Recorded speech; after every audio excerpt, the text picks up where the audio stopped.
عالم کی توہین یاد رکھیے، اصل چیزیں اس کا دو سبب۔ قرآن میں ایک بیان پروردگار ہے، میرے نبی پہ سارا دار و مدار، سارا دار و مدار نبی کو پر، آقا سے نسبت کی بنا پر صحابہ بھی عظمت والے اور اہل بیت بھی عظمت والے، یاد رکھیے۔ جیسے نبی کی نسبت سے ایک آل رسول کی توہین کفر ہے، کفر ہے، کفر ہے، ذاتی جھگڑا ہے تو الگ بات ہے۔ اگر وہ سید ہونے کی بنا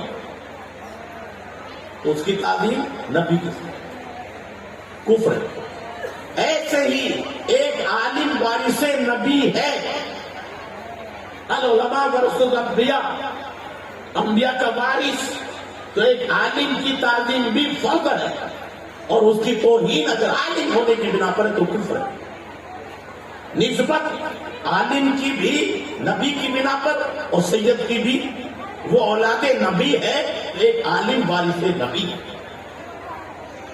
تو کوئی بھی اگر عالم ہونے کے ناطے وہ کتنا ہی بڑا آدمی کیوں ہو، اگر وہ توہین کرتا ہے ایمان کے دائرے سے خارج۔ تو یہ، اور ادھر ذہن میں اور رکھیں کہ آج کل ایک بلا اور چل رہی ہے، وقت تو نہیں ہے، مختصر وقت میں رافضیت ہمارے اندر بہت زیادہ داخل ہوتی جا رہی ہے۔ اور یاد رکھیں، ہم اہل سنت والجماعت ہیں، اور اہل سنت والجماعت کون ہے؟ ایک ہاتھ میں دامن اہل بیت اور ایک ہاتھ میں دامن صحابہ، وہی سنی ہے۔ اور کوئی سا بھی دامن چھوٹا تو رافضی ہوگا یا خارجی ہوگا۔ کیا بات ہے۔ اگر کوئی اہل بیت کا دامن چھوڑتا ہے وہ بھی بے ایمان، اور صحابہ کا دامن چھوڑتا ہے وہ بھی بے ایمان۔ نسبت دونوں کو مصطفیٰ سے۔ آج کل ایک بڑی گندی حالت چل رہی ہے، ذرا سچائی کوئی بتا، یہ اہل بیت کا دشمن ہے، وہ کمینے صحابہ در والے ہیں، جو در والے کا خادم ہوگا، اہل بیت تو گھر والے۔ تو جب اہل سنت والجماعت در والوں کا خادم ہے تو گھر والوں کو دیکھیں نا ان سے بڑھ کر، یہ الزام تراشیاں۔ لیکن ہاں جو مقامات ہے اسے سمجھیے، اور مقام کیا ہے؟ اتنے کمینے بھی لوگ ہیں جو صحابہ پہ تان و تشنیع۔ جب ادنا صحابی غوث القطب سے افضل، سیدنا امیر معاویہ تو امت کے ماموں ہیں، کاتب وحی الہی ہے، اللہ کے رسول ان کو حاضر مہدی فرمائے، اور پھر ان کی شان میں توہین کرنے والا مسلمان نہیں رہ سکتا۔ بہت خوب۔ اس لیے امیر معاویہ کی تو بات چھوڑو، وحشی نے امیر حمزہ کو قتل کیا، ہندا نے قتل کروایا، کلیجہ چبوایا، چابا، ابو سفیان نے زندگی بھر جنگیں کی، لیکن سن لو، یہ واقعہ ہونے کے باوجود میرے آقا فرمائے ایمان کے بعد ساری چیزیں ختم ہو جائیں۔ ایمان لانا، ایمان جب لے آئے تو پچھلی ساری چیزیں، جب وہ ایمان لے آئے اللہ رسول راضی ہو گئے، پھر ہمیں کیا حق ہے کہ ان کی پچھلی غلطیوں کو؟ اللہ کے رسول کو مانا کہ نہیں آپ نے؟ اور اللہ کے رسول نے فرمایا ایمان پچھلی ساری چیزوں کو ختم کر دیتا، پھر ان چیزوں کو یاد کرنا یقیناً بے ایمان۔ ہاں، اگر کوئی برابری کا دعویٰ کرے تو بریلی کے تاجدار نے بڑے پیارے انداز میں فرمایا، فرق مراتب بے شمار،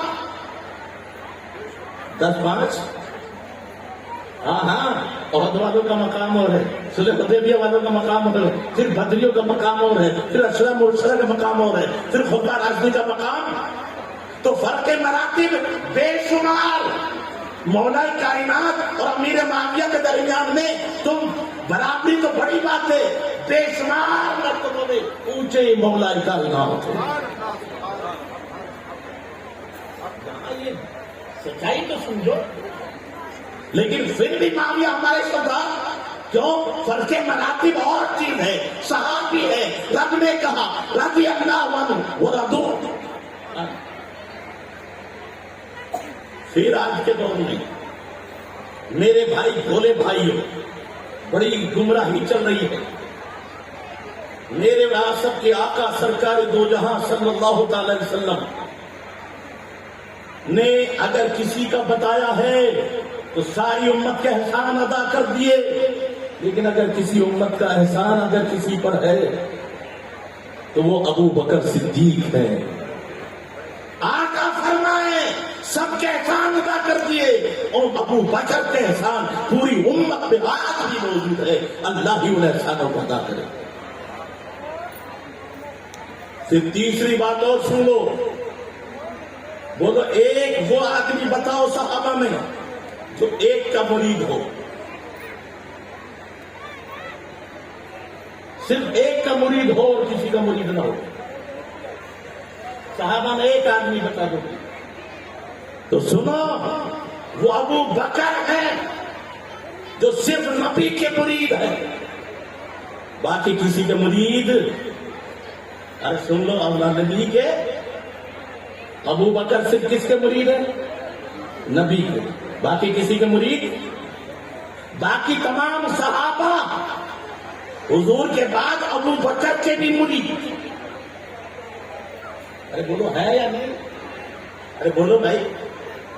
حضور کے بعد سارے صحابہ نے بیعت کس کی تو ابو بکر. حضور کے بعد صرف ابو بکر نبی کے مرید ہیں. پوری امت کے پیر ہیں. پوری امت کے پیر بھی ہیں اور امام بھی ہیں. اور فاروق اعظم ان دو کے بعد دو کے مرید بھی ہیں اور مقتدی بھی ہیں. باقی پوری امت کے امام بھی ہیں اور پیر بھی ہیں. پھر عثمان غنی ان تین کے علاوہ سب کے پیر بھی ہیں اور امام بھی ہیں. پھر مولا کائنات تینوں خلفاء حضور کے بعد ساری امت کے پیر بھی ہیں اور امام بھی ہیں. یہ ہے ترتیب. اس ترتیب کے خلاف کرنا گمراہی ہے. محمد رسول اللہ محمد اللہ کے رسول. والذین معه ابو بکر اشداء الکفار عمر رحماء بینہم عثمان غنی تراهم رکعا سجدا. اور یہ نہیں ان کی ترتیب اور ان کی خوبیاں توریت میں بھی موجود ہے انجیل میں بھی موجود ہے. جو نہیں ہے کہ یہی لکھا ہوا. اور پھر غیب کا نبی نے جامع کلیم. آج سوچے تو صحیح کیا ہے جامع کلیم. میرے آقا فرماتے ہیں خیر القرون قرنی ثم یلونہم ثم یلونہم ثم یلونہم. دہر بھی عربی ہے زمانہ بھی عربی ہے. نہ زمانی کہا نہ دہری کہا قربی کہا. بہترین زمانہ میرا ہے تو سب نے تو سمجھا میرا زمانہ. پھر صحابہ کا زمانہ پھر تابعی کا زمانہ. یہ تو سمجھا ہی دیا ہے ساتھ میں ترتیب بھی سمجھا دی ہے. کرنے میں کتنے حرف ہیں؟ 4. کتنے حرف ہیں؟ کاف را نون یا. 4 ہے. اچھا خلیفہ پہلے ہوتا ہے کہ بعد میں؟ تو یہاں بعد کے لفظ لیے گئے ہیں. صدیق کا آخری لفظ کاف ہے. عمر کا آخری لفظ را ہے. عثمان کا آخری لفظ نون ہے. علی کا آخری لفظ یا ہے. اور ترتیب کیا لی؟ کرنی. سب سے پہلا خلیفہ کون؟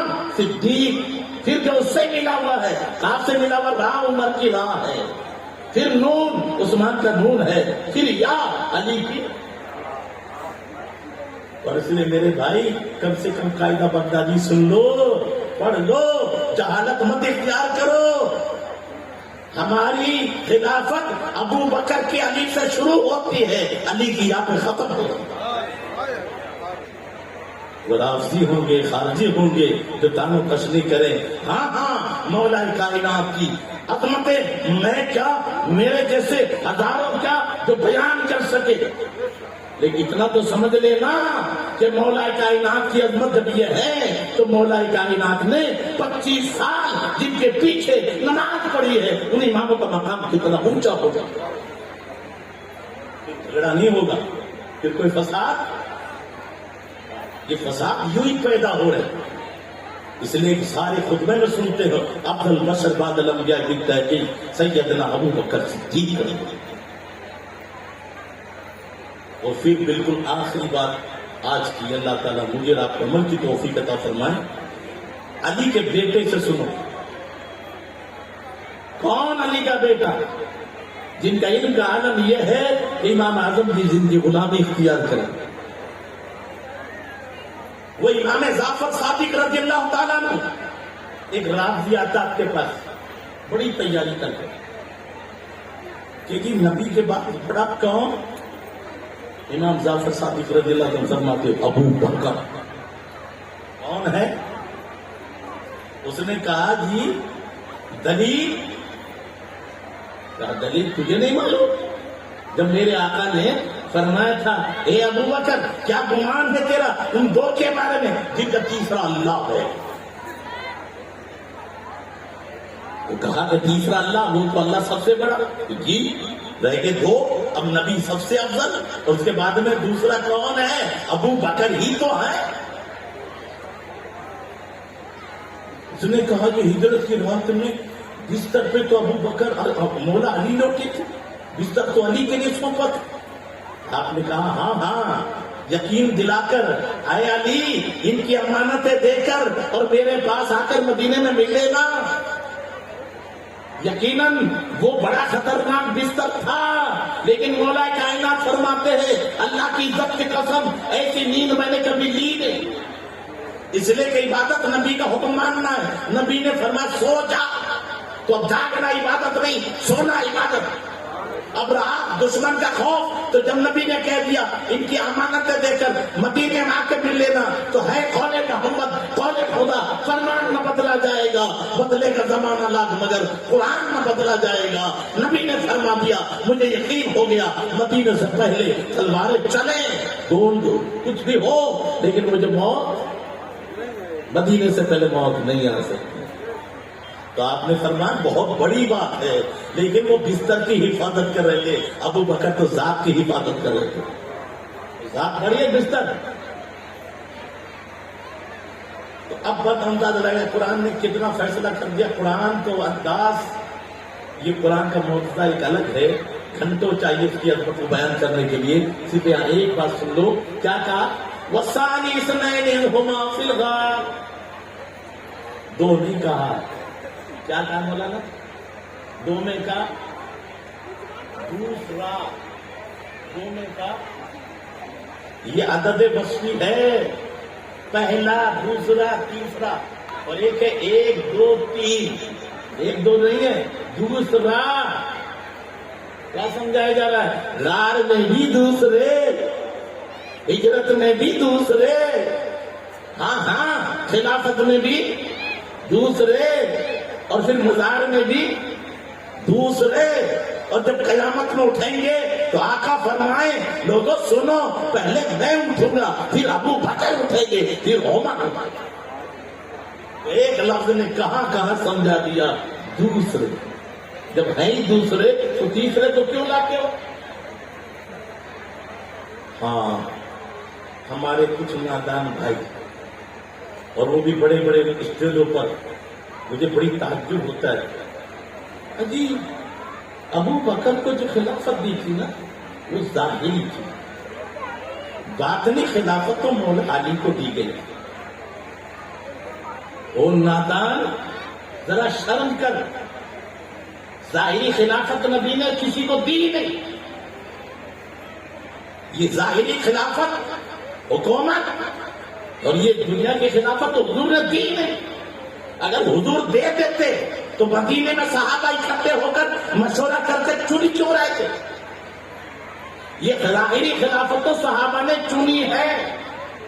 اس لیے کہ قیامت تک یہ سلسلہ چلے گا. اس لیے میرے آقا نے کسی کو منتخب یہ صحابہ نے چنا.